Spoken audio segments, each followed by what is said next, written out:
Bonsoir, moi c'est Serge Mathieu Petit, technicien en installation et maintenance informatique, fondateur de Kitmaster Solutions.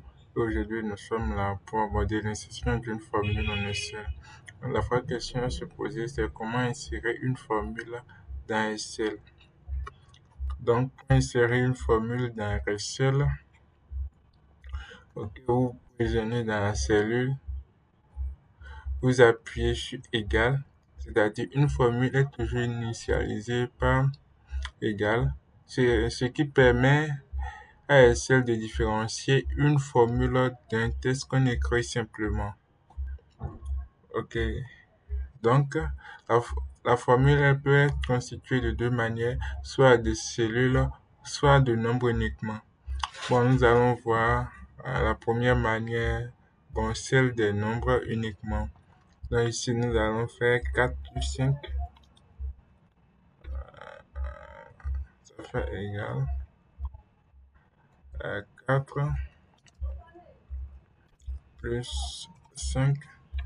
Vous voyez que l'opération a été bien effectuée. Mais dans le cas contraire, si nous mettons juste ici 4 plus 5, vous voyez c'est un tas, c'est juste qu'ici, lorsque nous avons initialisé notre écriture par égal, c'est là considéré comme une formule, donc à faire une opération. Alors qu'ici, puisque nous n'avons pas utilisé égal pour l'initialiser, le ciel a considéré ça comme un test juste. Donc, la première des choses pour écrire une formule, il faut toujours commencer par égal. Égal plus les opérateurs concernés et les nombres concernés.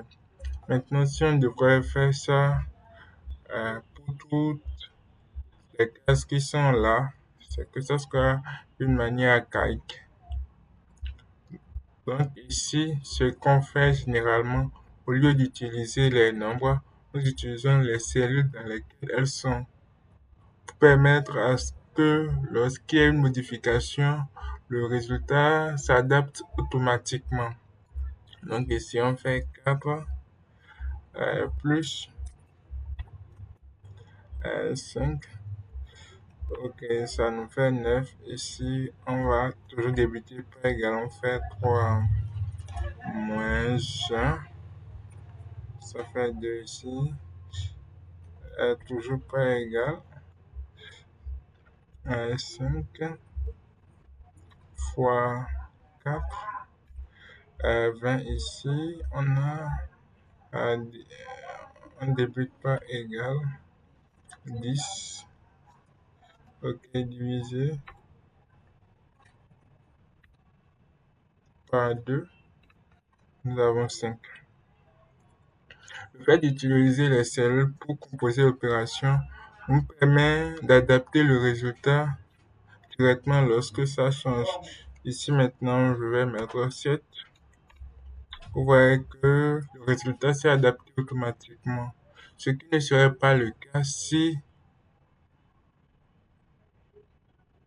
nous avons fait égal à 4 plus 9. Ça donne bien, c'est 4 plus 9, ça donne bien 13. Mais lorsqu'on doit modifier, il faut encore modifier chaque fois.